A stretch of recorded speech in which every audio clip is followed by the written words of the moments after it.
yo soy Rocío Miranda. Y yo, Adrián Pichal. Y bienvenidos a su programa Insertar Título. El podcast que te sacará de la rutina.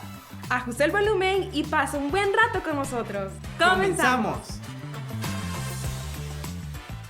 Hola, ¿qué tal? Sean todos bienvenidos una vez más a Insertar Título. Estamos muy alegres y al mismo tiempo estamos un poco tristes porque el día de hoy Rocío no pudo estar con nosotros.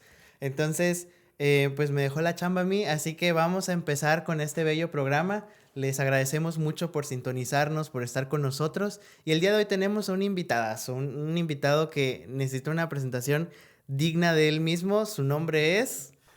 Hola, mucho gusto. Mi nombre es Mario Alberto Vázquez. Soy aquí profesor en la Universidad de Montemorelos y pues nada, encantado de estar con ustedes aquí en esta tarde. Sí. Ustedes no lo saben, pero el profe Mario me dio clase en primer semestre de sociología y ahorita me da una clase que se llama comunicación persuasiva. Así es. Y es una de las clases que me tienen muy mal, de verdad. Son clases complicadas de entender, pero son muy llevaderas. Los proyectos son muy interesantes.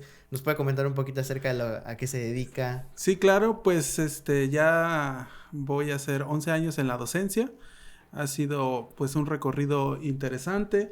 Me desempeño en varias áreas de aquí de la universidad, generalmente en las partes que tienen que ver con la sociología y con la investigación. Entonces, en la Facultad de Educación doy clases sobre las ciencias sociales, en la Escuela de Música sobre investigación aplicada a la música y en comunicación, bueno, pues con las materias que estabas mencionando ahorita, que desde mi punto de vista son bien necesarias para cualquier comunicador, pues entender cómo los medios operan en las sociedades, cómo operan las ideas y los mensajes que las sociedades producen a través de los medios. Y pues ya en cuestiones más aplicadas como sería la comunicación persuasiva, pues siempre es ahí ya más interesante, más específico entender el rol que juegan los medios de comunicación en la sociedad. Así que pues en eso hemos estado por lo menos durante esta década. Y pues la docencia siempre ha sido una parte que he apreciado mucho de mi experiencia en la vida. Y pues aquí seguimos, esperemos todavía durar un ratito más dando clases. Sí. Y más que nada porque los medios, pues, actualmente, después de la pandemia, ¿no? Después de la pandemia como que tomaron un realce, un boom increíble todas nos bombardearon de fake news, de demasiadas cosas que realmente son muy necesarias saber. Bueno, ya cuando nos metemos a ver qué pasó en la pandemia con el asunto de la comunicación, nos vamos a dar cuenta que hubo situaciones muy favorables, ¿verdad? Sí. Las situaciones que íbamos a ver adelantadas con respecto a la educación, por ejemplo, pues llegaron de pronto, ¿no? De toda esta conectividad, la educación en línea, los cursos. Evidentemente todo eso conlleva también un riesgo de que va a haber personas que accedan y no puedan acceder a esas situaciones, ¿verdad? Las brechas de las desigualdades se hacen más grandes. Pero también vimos un boom de esto que mencionas, ¿verdad? Mucha comunicación, mucha necesidad de crear contenidos. Y también de la mano, pues vimos que ahí se fue conformando un mal muy pernicioso, que era este asunto de que toda información subía como a un grado de relevancia muy alto, ¿no? Y había mucha información falsa. Seguimos con ese gran problema. Mucho de lo que vemos en las redes, en lo que vemos en internet, de lo que vemos en muchos medios, sigue siendo informaciones sesgadas, amarillistas, sensacionalistas, que quieren nada más influenciar bajo ciertos intereses. O sea, se ha vuelto un gran problema el acceder a tanta información. O sea, sí hay que saber ahora sí que filtrar. Exactamente. Bueno, pues como ya pueden ver, tenemos un invitado que realmente podemos sacarle demasiado provecho. Es una persona con demasiado conocimiento que en lo personal yo admiro mucho. Ay, muchas gracias. Sí. Pero antes de adentrarnos un poco más al tema del día de hoy, que vamos a hablar de la identidad. Vamos a ir al segmento de Username con nuestro equipo que tiene unas entrevistas hacia la comunidad universitaria. Así que vamos con Username.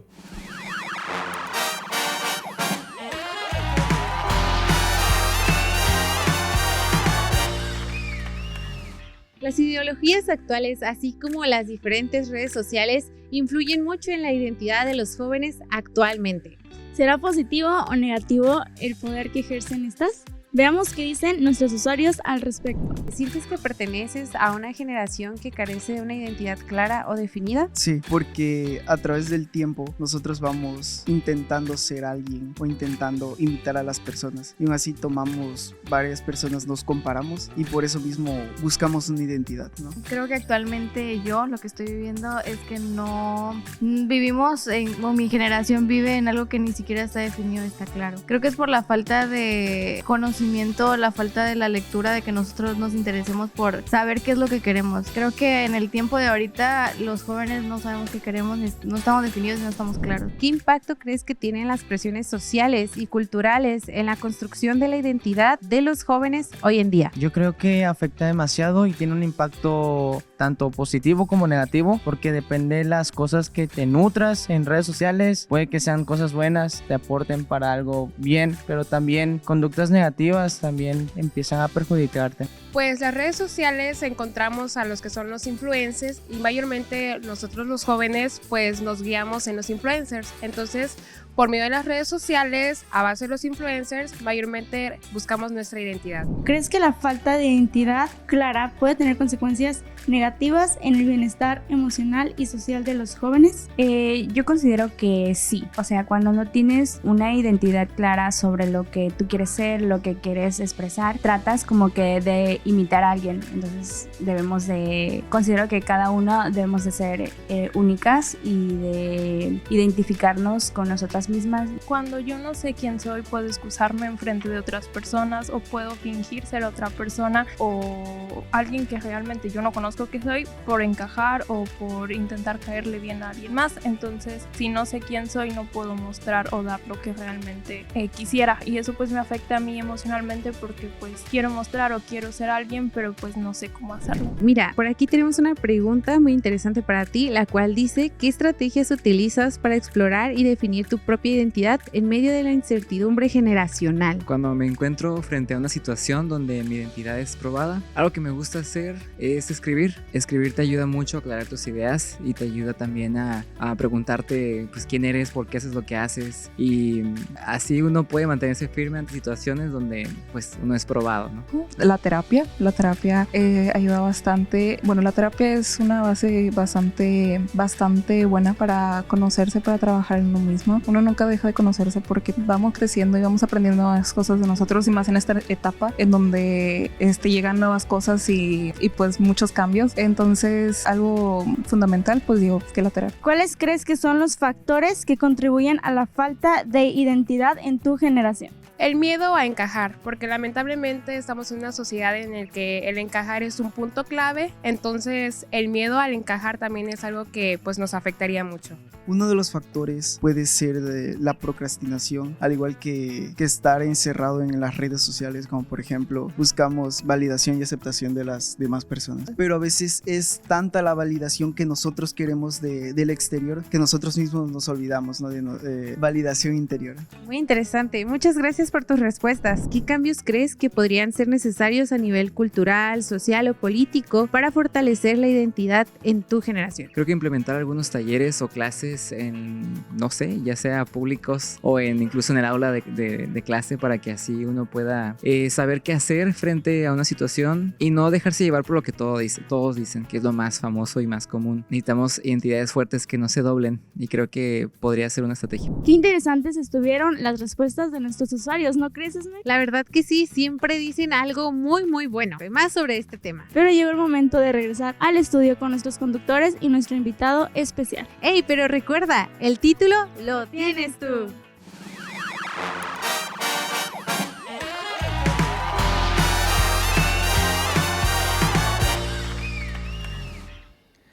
Bueno, definitivamente, como pudimos ver, hay respuestas muy variadas entre todos los chicos. Una respuesta que me gustó mucho fue la de una chica que dijo: si no sabes quién eres, no puedes dar lo que realmente eres. Sí, pues mira, es el dilema que ha existido por mucho tiempo, desde que la humanidad tiene registro, ¿no? Siempre está la pregunta: ¿quién soy? ¿De dónde vengo? ¿A dónde voy? Es decir, estas situaciones de querer clarificar qué somos y cuál es nuestro propósito, nuestro origen, han estado presentes desde siempre. El detalle es que, pues, de alguna forma, históricamente la respuesta, pues, ha ido variando, ¿no? Porque, pues, las condiciones también van a ser diferentes, el contexto es diferente. Entender cómo se construye la identidad, pues, nos da una aproximación más real a cuáles son los valores, cuáles son los mecanismos, cuáles son las sensaciones que cada tiempo histórico va creando, ¿no?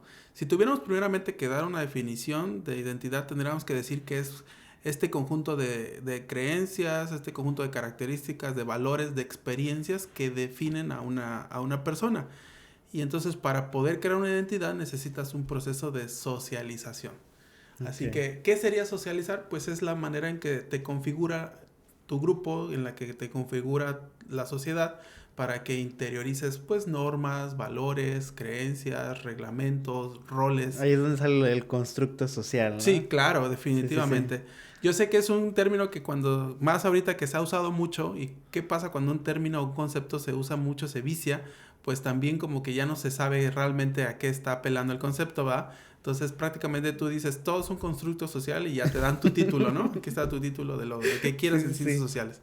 Pero bueno, en realidad es que sí es un constructo, sí es una situación que obedece a un tiempo y a un contexto. Así que por eso las respuestas que escuchamos de alguna manera nos dan ese reflejo, ¿no? Claro. De que aun cuando sentimos que pues todos poseemos una identidad, al momento de querer definirla batallamos y además le echamos la culpa a ciertos factores, ¿no? Decimos que son los medios los que nos bombardean, son las redes sociales quienes nos tratan de decir quiénes somos. Y tratamos siempre de estar buscando de dónde tomar elementos, ¿no? Para construir algo, ¿no? Sí, yo creo que al final de cuentas, pues todo se termina basando en tendencias, ¿no? Conforme va avanzando el tiempo, las tendencias, tanto de, pues si no nos vamos tan lejos, en los 80s las tendencias eran completamente diferentes a como fueron 4 años después. Uh-huh. Y pues son completamente diferentes a como lo son ahora, ¿no? ¿Cómo podría decir que las tendencias actuales son las que, cómo estas actúan para... por así decirlo, sacarnos de nuestra identidad o no tenerla clara? O para construir identidades, ¿no? Porque también eso sucede. Bueno, la pregunta es abismal, pero vamos a ver cómo hacemos para encuadrar en una síntesis aquí rápida. Hay que partir de que estamos de un lado del mundo que tiene ciertas características y obedece a un contexto específico que es el mundo occidental. Uh-huh. No podemos hablar de la construcción de la identidad oriental porque no estamos en esa realidad. No conocemos del otro lado del mundo cómo se va dando la construcción de un sujeto, de alguien en sociedad. Pero estamos de este lado y entonces hay que tomar en cuenta que tenemos modelos económicos, sociales y políticos que nos atraviesan, que son abarcantes. Entonces, si de ahí partimos al siguiente nivel, pues hablamos que estamos siempre atravesados por nuestro modelo favorito, que es el capitalismo, ¿no? Entonces, ahí después de ese modelo, entonces rápidamente alguien podría decir que tú puedes colgarte la etiqueta que quieras, tú puedes buscar la identidad que quieras, pero al final del día la única identidad posible que tienes es la identidad del consumidor. En la medida en que tú vas adquiriendo esta sensación de construirte una identidad, uh-huh, pues tienes que conseguir y comprar y consumir los accesorios que te validen como parte de esa identidad. Entonces, al final del día, tu característica principal es que tienes una identidad de consumidor. Bueno, saliendo de ese nivel, entonces tendríamos que hablar de conceptos de culturas, de conceptos de subculturas y conceptos de contracultura, ¿no? Era muy abismal la pregunta. ¿A dónde va, verdad? Y después de eso tendríamos que mirar qué es lo que los medios han ponderado como situaciones más visibles de ciertas identidades o de nuevas identidades, o cómo se desmontan identidades ya establecidas. O sea, es todo un proceso. Por eso la sociología, la psicología social, por eso la antropología, la historia, siempre usan estas temáticas como temas muy interdisciplinares, porque pues además de que son interesantes, son necesarios. Así que actualmente tendríamos que mirar cómo desde este nuevo surgimiento de nuevas sensibilidades las personas están pudiendo acceder a nuevas identidades. Sobre todas estas plataformas que ya te platiqué, ¿verdad? Uh-huh. Entonces habría que mirar qué identidades se replantean desde situaciones de desigualdad, desde situaciones de justicia social, desde movimientos políticos, desde movimientos religiosos, desde movimientos ambientalistas, Entonces, ¿cuál de esos te gustaría que platicáramos? Vámonos más por lo social. Ok. Por ahí, dentro de la teoría social, se dice que este será el siglo de las diferencias. Es decir, este es el siglo donde se van a expresar todas estas situaciones que anteriormente habían quedado como muy reprimidas o muy negadas. Y entonces estamos ante un surgimiento de que cada espacio, cada persona, cada ámbito social reclama su voz y reclama su espacio dentro del espacio público, ¿no? Entonces, por eso los movimientos sociales, los movimientos colectivos, históricos, políticos, pugnan porque se reconozcan las diferentes identidades que ahora podemos notar. Eso evidentemente para una persona puede ser a veces abrumador, porque dice, bueno, ¿y ahora qué puedo ser, no? ¿A qué puedo acceder? Exacto. ¿A qué personalidad puedo yo subirme? Y es ahí donde tenemos que evaluar con un ojo muy crítico los mensajes que los medios de comunicación te proponen para que tú digas, bueno, está bien, a esta identidad o a esta situación me puedo, producción. Producción, un ruidito por aquí, no me contenemos, no se preocupe. Me puedo sumar, ¿no? Entonces, llama mucho la atención, por ejemplo, las situaciones que se dan de los nuevos estilos de vida, ¿no? Hay gente que se dedica ahora a pugnar y a predicar un estilo de vida más saludable y entonces se unen a identidades o a movimientos que van a dar en identidades de personas veganas, de personas que utilizan productos solamente de origen natural. Va a haber especulaciones sobre personalidades que van directas al mundo del trabajo, ¿no? Soy nómada digital, soy una persona emprendedora que también tiene todo un trasfondo el growth partner, trading, entre otras cosas. Todo eso tiene que... Entonces siempre estamos buscando sumarnos a algo que nos permita encontrar nuestro lugar en la sociedad y habría, te digo, que analizar bastante bien porque no todas las posibilidades nos van a dar configuraciones muy justas o necesariamente que realmente lleguen a la raíz de algún problema social. A veces solamente están puestas para complicarnos un poquito más la existencia, ¿no? Pero eso es algo que estamos viendo ahorita. Perfecto. Ok, esta pregunta que viene a continuación la voy a leer porque siento que tengo que leerla para que la pueda comprender. Claro. Dice, desde tu área de especialización y considerando que esos reportes sean ciertos, ¿cómo interpretas el fenómeno de las personas que se identifican con especies no humanas y qué papel juegan las redes sociales en ese contexto? Bueno, eso ya bajamos a un nivel más conspiranoico, ¿no? De las teorías de los... Sí, no es nuevo que los medios de comunicación exalten ciertas notas para crear sensacionalismo, ¿verdad? Podemos analizar la historia de las noticias, la historia del periódico, la historia de la misma radio y todas comienzan con este sentimiento de necesitamos que la gente se sorprenda, ¿no? O que la gente se construya un enemigo en común o necesitamos que la gente se sienta intranquila con algo, ¿no? Entonces, por eso la mayoría de los medios de comunicación que son noticiosos siempre están detrás de la nota roja, ¿no? Y de la nota amarilla, bueno.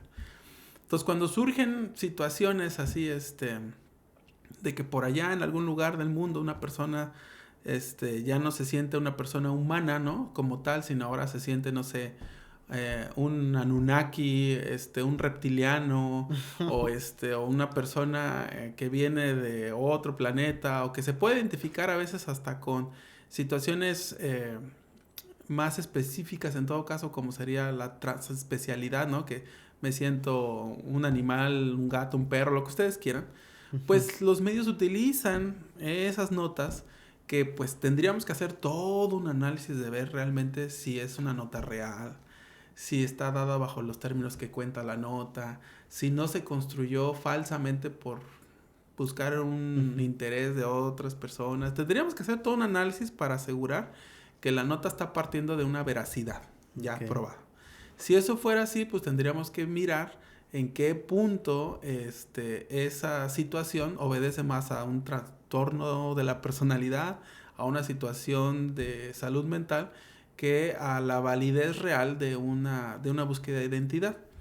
El detalle grande está en que a veces estas notas se utilizan como para golpear cuando otras comunidades, cuando otros grupos están buscando que sus identidades se les validen, se les respete o tengan o puedan alcanzar a ciertos derechos dignos, ¿no? De una vida digna, ¿no? Entonces es como un golpeteo que hay. Sí, es algo que hemos escuchado mucho, ¿no? Y que hemos escuchado que las personas a veces... Y ahora más, sí. Sí, que se utilizan como para la broma fácil, el chiste fácil de decir, bueno, pues hoy me siento un helicóptero, mañana me siento un árbol. Pero eso realmente tiene un trasfondo más de golpeteo político y social a que realmente obedezca a una veracidad. Los objetos de lo cotidiano, los objetos, las especies animales, no pueden ser consideradas a un nivel de vida social porque no generan vida social. Sí, entonces no podríamos hablar de una identidad como tal porque comenzamos esta charla diciendo que la identidad es el producto de esta situación de la socialización. De lo que nos configura, ¿no? Sí, entonces si tú no tienes vida social desde que eres partiendo desde la identificación con un objeto, pues no estamos hablando de identidad. Ok, wow, es muy profundo. Ok, sí. Ahora, sabemos que nuestras identidades pues están, por así decirlo, fijadas a través de nuestro entorno social, ¿no? Que pueden influenciar sobre nosotros de una manera muy grande. Okay. Ahora, nosotros sabiendo ya esta información, ¿existe alguna manera de protegernos o simplemente hay una verdad absoluta, nuestra identidad es correcta al final del día o no hay nada que sea correcto? Todos flotamos, todo es válido, ¿no? Sí, cuando pensamos en las situaciones esto del juicio de valor, ¿no? Cuando le metemos qué es lo correcto, qué no es lo correcto, qué es lo válido, no es lo válido, ya estamos como que un poquito complicándonos el asunto porque si tú estás seguro que la forma en que tú interpretas el mundo y la identidad que te has construido es la válida y es la correcta desde tus propios parámetros, eso te pone en una posición de decir que otras personas bajo otros esquemas no están haciendo como tú estás haciendo, por lo tanto no está bien. Ajá, sí. Es un problema ético, es un problema moral. Lo que sí necesitamos reconocer es que muchas de las identidades que se construyen a diario, y estoy hablando no solamente de las identidades que se pueden hacer desde la disidencia de la sexualidad, de las identidades también, por ejemplo, del reclamo de los pueblos indígenas, porque ahí hay un concepto bien interesante que eso daría para otro programa, que es que a los pueblos indígenas no les gusta que les llamen así, porque el concepto indígena entonces hace homogeneiza todo, y es que no todos son el mismo indígena. Hay rarámuris, hay otomís, hay zapotecas. Tzotziles. Sí, okay. Cada quien tiene su identidad, cada quien tiene su manera de interpretar la realidad, y entonces cuando tú dices los pueblos indígenas, es como si a todos... Es una categoría política que se construyó para homogenizar, pero no es porque le esté dando el respeto real a cada parte, ¿no? Entonces, esas identidades desde el pueblo indígena, las identidades que se construyen, por ejemplo, la clase trabajadora, las identidades que se construiría una comunidad universitaria, todos esos espacios y todas esas identidades, desde el momento en que están haciendo reclamos por justicia social, por avance en derechos, porque se haga una mejora sustancial en la vida, pues son válidas. Entonces, si tú estás en una posición en donde puedes o no sufrir algún tipo de discriminación por las situaciones que otros grupos reclamen, pues estás en una posición de privilegio. Tendrías que sensibilizarte a las demandas que otros grupos hacen. Sí. Entonces, a veces los medios nos dan esa sensación de que estamos amenazados, ¿no? Por ejemplo, la cuestión de la migración, ¿no? Hay mucho discurso en los medios de que los migrantes son personas ilegales. Entonces construimos una identidad de la persona migrante desde la ilegalidad. Claro. Y las personas no son ilegales. La persona es persona. La persona está sujeta a derechos. Está en una condición de migración. No es una persona ilegal. O sea, pues a quién tiene que pedir permiso para existir, pues. Exacto, sí. Entonces, esa situación hace que uno sienta la amenaza, ¿no? Como más o menos estabas planteando la pregunta de contra qué nos tenemos que defender o cómo tenemos que defender nuestra identidad. El asunto es que las identidades no son fijas, no son estáticas, son dinámicas. Ok. Y eso hay que... con el tiempo. Eso hay que entenderlo. Si nos vamos a los años de la segregación racial, por ejemplo, pues la gente estaba muy a gusto con que hubiera escuelas para personas blancas y escuelas para personas negras, ¿no? Había una identidad muy definida en esos polos. Pero eso no significaba que estaba bien. Eso no significaba que era lo correcto, ¿no? Pero estaba muy normalizado. Estaba normalizado y estaba aceptado socialmente que en el transporte público las personas negras de un lado y las personas blancas del otro, ¿no? Uh-huh. Eso estaba normalizado, o sea, estaban bien definidos los grupos, pero eso no significaba que estaba bien. Okay. Ahorita en nuestro tiempo eso suena una locura, ¿no? ¿Por qué te van a separar de esa forma, no? Entonces hay que entender que cuando una persona negra se levantó y dijo, yo no voy a sentarme donde me digan, sino me voy a sentar en donde quiera porque es mi derecho, entonces la gente comenzó a darse cuenta que había una posibilidad de cambio. Y eso son lo que... Esas situaciones construyen nuevas identidades, construyen nuevas sensaciones y en todo caso no habría que temerle al cambio, sino saber que este tiempo, ante tanta injusticia social que hay, pues va a haber un auge y va a haber mucho reclamo de las personas. O sea, ¿por qué vamos a seguir manteniendo una estratificación social del que tiene, del que no tiene? O sea, necesitamos pues entender que esto es dinámico, esto es continuo y el cambio en muchas maneras pues es necesario. Sí. Ahora hay demasiada gente, más que nada nos estamos enfocando un poco más en redes sociales, en el crecimiento de los medios, en toda esa parte. Hay muchas personas en redes sociales, influencers, que tocan estos temas que tal vez no lo hacen de una manera tan cuidadosa, ¿no? Sí, claro. Que puede llegar incluso a afectar a alguien que tal vez tenía clara su identidad y ahora está como a chirronear, entonces ¿para dónde voy? Entonces, sí. ¿Qué podemos agregar a toda esta parte de los influencers? También eso da otro tema, ¿verdad? Vamos a tener que hacer una serie. Por favor. Una serie así de... Una temporada ahí de unos cuantos capítulos. Insertar título, socialismo. Sí, no, imagínate. Ese es otro problema. Si ahorita tú dices, me identifico con el socialismo, va a haber una sensación de incomodidad porque el término ha causado muchos problemas, ¿no? Y entonces sí, se vuelve ahí un problema serio. Pero con respecto a lo que me preguntas, hay que entender siempre que hay un pequeño error que se vuelve grande, que cometemos muy a menudo con los medios de comunicación. Los llegamos a satanizar de entrada, ¿no? Entonces, alguien te dice, es que las redes sociales son lo peor que nos puede pasar, porque ya ven, ¿no? Todo lo que ha pasado. Sí, claro. Entonces, lo mismo pasó cuando la tele irrumpió en los hogares de manera masiva, ¿no? La tele, esa caja que solamente te va a embrutecer, ¿no? Lo mismo pasó con la radio. Había una resistencia a la radio porque ¿cómo era posible que fuera un medio que iba a revolucionar la vida de las personas? Y así cada herramienta que hemos utilizado para comunicarnos ha causado este miedo, ¿no? Entonces, sí, las redes sociales han tenido o se han usado de manera negativa en algunas situaciones, pero también tienen un gran potencial para usarse en beneficio de causas más justas. Esto es lo que pasa que comentábamos ahorita de este asunto, las redes sociales tienden a viralizar las situaciones que más resquemor y que más sensacionalismo van a causar. Si te muestran en las redes sociales, digamos, un TikTok, ¿no? De una persona que se siente transedad, ¿no? Que es una persona adulta, pero se siente una persona de 5 años, ¿no? Okay. Y tú lo ves ahí siendo apapachado por sus padres ya adultos, ¿no?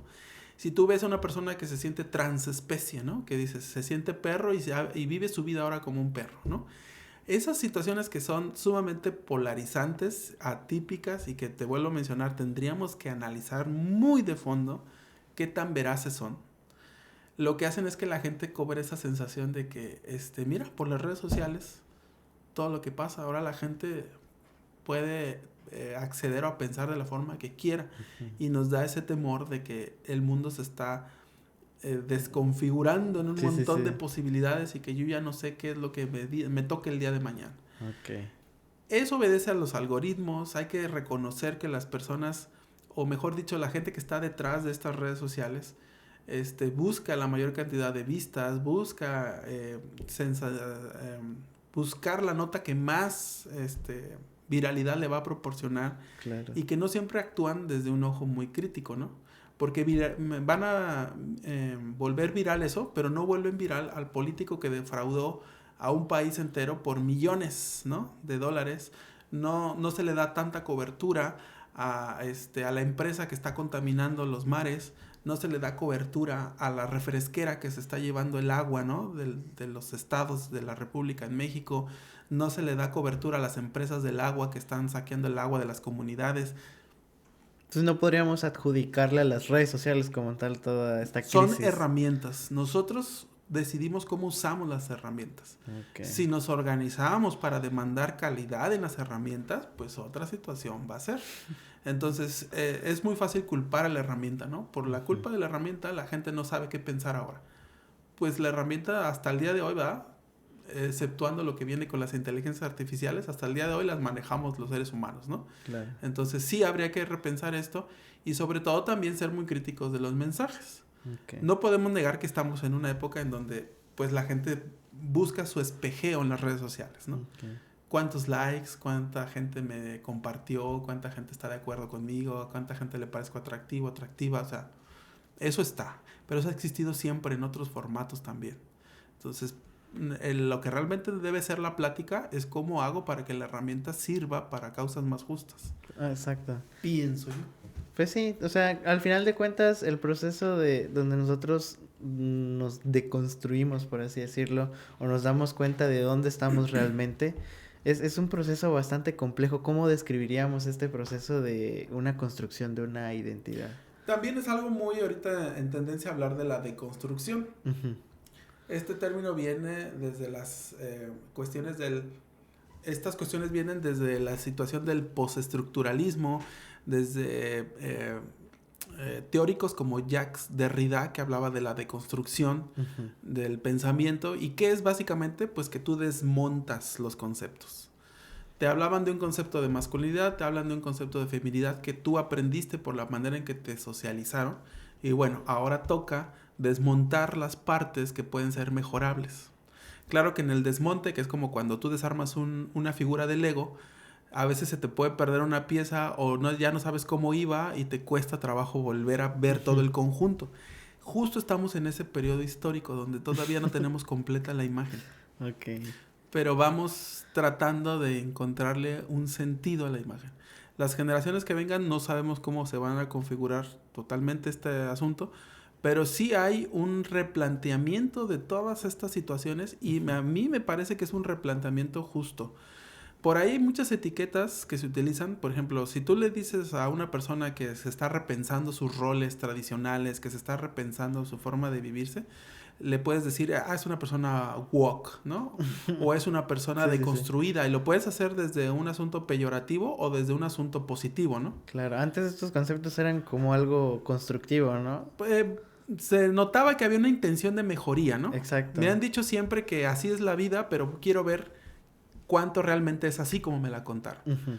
El término tan mal usado que se ha también hecho muy popular de la llamada generación de cristal, porque pues cómo no se espera una fragilidad en las emociones y en las posturas si todo ese progreso que nos predicó la generación anterior nunca llegó. Pues nunca llegó. Qué fuerte. O sea, por poner un ejemplo, ¿verdad? Ajá. Ya que tú eres más joven. Sí, 2004. Sí, tú que eres más joven. Tú no sabes el esfuerzo titánico que va a ser para ti desde tu posición de egresado, aunque hayas estudiado en una universidad de estas de las Ivy League, como es la Universidad de Montemorelos, aunque hayas estudiado todo eso, lo que te va a costar acceder a una jubilación, acceder a una vivienda propia, acceder a un retiro, acceder a un ahorro, a salud universal, okay. Entonces, evidentemente que todas esas situaciones que son un derecho, porque pues por ser persona tienes que poder acceder uh-huh. a estas situaciones de vida digna, son causa de que de la generación anterior que no pudo defender esos derechos. Uh-huh. Entonces, cuando tú te das cuenta de eso y las personas se replantean su vida y dicen, ¿saben qué? A mí no me hablen de formalidad, no me hablen de profesionalismo, no me hablen de rectitud y de roles tradicionales si no tengo para dónde mirar. Entonces, pues claro que es una demanda justa, claro que la generación tiene que reclamar, o sea, evidentemente que hay un problema. Entonces, la gente utiliza ese concepto, por ejemplo, de la generación de cristal, para demeritar la lucha de justicia claro, que sí, otras sí, personas sí. están buscando, ¿no? Estoy reclamando porque lo que tú no hiciste ahora yo lo tengo que hacer y me va a costar el doble y tú solamente me estás desacreditando diciendo, es que no aguantas nada. Exactamente, ¿no? Okay. Entonces, no, ahora le llaman bullying a todo, pero antes era formación del carácter. Ok, sí. Sí, entonces el ser emprendedor, el ser woke, el ser deconstruido, el ser de cristal, son clasificaciones a veces que se dan desde una reducción muy simplista y que tratan de desacreditar ciertas luchas justas que las personas pueden llegar a tener. Entonces, por eso hay que usarlas con mucho cuidado y por eso hay que tener el contexto siempre de dónde se están usando y por qué se están usando así. Pero son parte de la discusión actual, eso es lo interesante. Uh-huh. Discutirlo actualmente, porque si no, de pronto llega cualquier gurú que sale de las redes sociales, cualquier persona que se siente muy iluminada porque encontró un mensaje de algo o porque le quiso dar su propia versión a una situación que se estaba analizando. Y entonces la gente que sí tiene grandes lagunas de conocimiento, no necesariamente de identidad, uh-huh. Pues de conocimiento sí hay unas lagunas enormes, pues estos huecos se llenan con esos mensajes que se ve. Sí, suenan muy atractivos, suenan como que resuelven muy fácil, ¿no? Y entonces por eso la gente se emociona y vuelve celebridades a estos gurús, pero no... Yo no quería decir el nombre porque luego le damos publicidad gratis. Ay. Pero ya que mencionaste el nombre, pues sí, eso ahí pasa. Ahí le ponen un beep. Con los gurús de la seducción. Ajá, claro. Que te están diciendo, casi es una predicación evangélica, ¿no? Te dicen qué hacer, te dicen cómo sentir, cómo pensar. Es todo un nuevo mensaje. Y lo único que causa son serios problemas sociales. Eso sí tiene una responsabilidad social muy aparte. Porque la situación de las personas...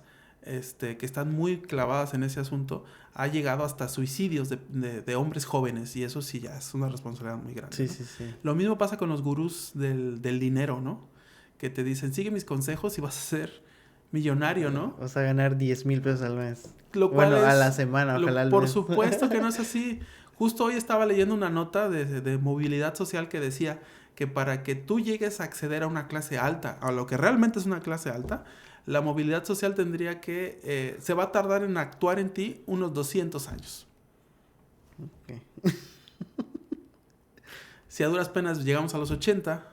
Y con trabajo. Entonces, ¿verdad? Y no tan estables como quisiéramos. Entonces, ¿dónde está ese asunto del discurso? ¿Dónde está ese asunto de las promesas? Por eso la gente se replantea su identidad, porque por eso se replantea sus nuevas posibilidades, porque se dio cuenta que pues el mundo no resultó ser lo que nos estaban diciendo que iba a ser, ¿verdad? Ahí es la discusión interesante. Ok, entonces ya para ir cerrando, vamos a hacer la última pregunta. Después de todo lo que hemos hablado, que fue muy, muy extenso y creo que nos quedamos muy cortos a lo que realmente debía ser. Un ejercicio de síntesis brutal. Sí. Un temazo y aquí a pedacitos. Pero bueno, sirve para que la gente pues... se vaya orientando un poquito, ¿no? Y pregunte y pues después se platicará ahí más. En los comentarios nos van dejando sus mensajitos, lo que quieran preguntarles. Pronto les responderemos, haremos lo posible para hacer el espacio para responderles. Uh-huh. Y ya para ir cerrando...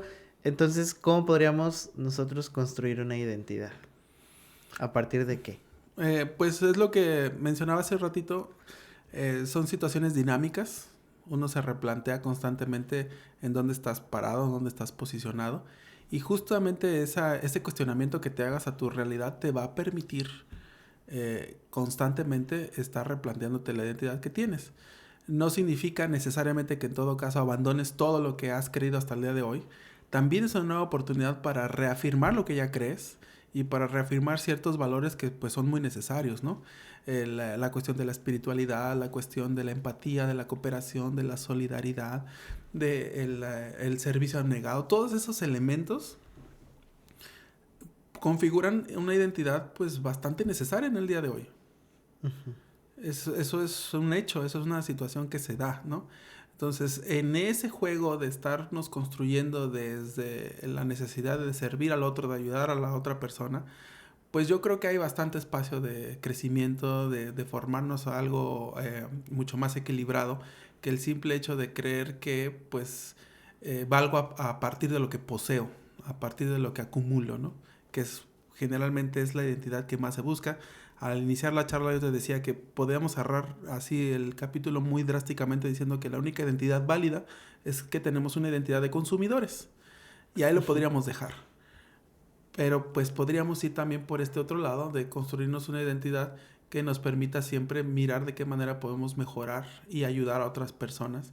Y eso también es válido, ¿no? Entonces, no tenerle miedo a los cambios sociales históricos, porque hay muchas personas que van a ver los cambios que se dan a nivel de discurso social como amenaza, ¿no? Uh-huh. Es que mira, ahora hay tantas personas que quieren o que reclaman derechos de esta manera, o que quieren su lugar en la mesa de esta forma, o que quieren ser vistos de esta otra manera, o que... Son cosas que tienen que pasar. Son situaciones que están dadas, es decir, una persona para existir no te tiene que pedir permiso, ahí está dada la existencia. Entonces, lo que más tendríamos que hacer es, desde el amor, así poniéndome ya filosófico en el asunto, mirar cómo puedo empatizar, cooperar, ayudar a la realización de que todas las personas encuentren su espacio en la sociedad. Porque pues justamente eso es lo revolucionario en todo caso. Lo más fácil es ser tiránico, lo más fácil es ser dictatorial, lo más fácil es negar la existencia de las personas que no me parezcan que deban de existir. Uh-huh. Y eso la historia de la humanidad lo ha demostrado. Eso es el camino más fácil, ¿no? El exterminio, la negación, anular, discriminar. Como un absolutismo, ¿no? Exterminar, todo eso es el camino que muchas personas han encontrado para negar la construcción de ciertos sujetos.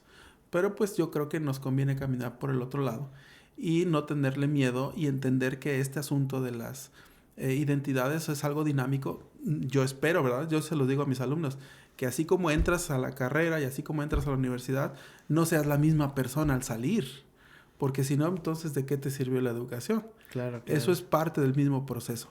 Entonces, no es que en todos los casos exista una crisis de identidad, lo que existe en la mayoría de los casos sí es una falta de conocimiento, y eso pues también habría que atenderlo desde la educación, ¿no? Ok. Pues vamos a ir cerrando. Este programa se caracteriza porque nosotros al iniciar este programa o al iniciar este capítulo no tenemos título de este capítulo. Uh-huh. Y le quiero entregar en sus manos el poder de elegir un nombre. De elegir el capítulo. Ajá, el nombre del capítulo, así la idea más creativa. Y mientras usted lo piensa, pues vamos a pedirle a la gente que pues nos envíe sus mensajitos por ahí. ¿Qué tal le ha parecido esta plática? Sin duda alguna hemos tenido una expansión de todo nuestro conocimiento. Entonces, regresando con usted, profe, ¿ya lo tiene? ¿Ya se siente seguro de su título? Pues estaba pensando que podríamos llamarle tal vez el dinamismo de la identidad. Okay. O las identidades contemporáneas, no sé. Las identidades contemporáneas. Ok, me agrada eso. Sí. Algo así, a quemarropa, pero estoy pensando así esas opciones. Y si no, pues igualmente, ¿no? A mí me agrada mucho el segundo título. Bueno, pues adelante. Ese será. Mire, ya para finalizar, vamos a voltear a ver esa cámara y cuando yo diga, porque recuerda que el título, y los vamos a decir, lo tienes tú. Ok, ¿lo vamos a decir juntos? Ajá. ¿Qué vamos a decir juntos? O sea, yo voy a decir porque el título y volteamos acá y vamos a decir, lo tienes tú. Ok. Entonces, les queremos agradecer mucho. Gracias por pasarse por este programa con nosotros. Esperamos que lo hayan disfrutado demasiado. Síganos sintonizando a través del mismo canal, a través de la estación de radio, que en este momento no lo recuerdo, pero seguramente en pantalla va a estar apareciendo. Así que no se olviden de suscribirse igual, de estar al pendiente de los posts en las redes sociales. Y recuerden que la radio es 88.7, ya me acordé. Así que recuerden que el título lo tienes tú. Acabas de escuchar Insertar Título, una producción del Laboratorio de Radio UM Radio de la Universidad de Montemorelos. Todos los derechos están reservados.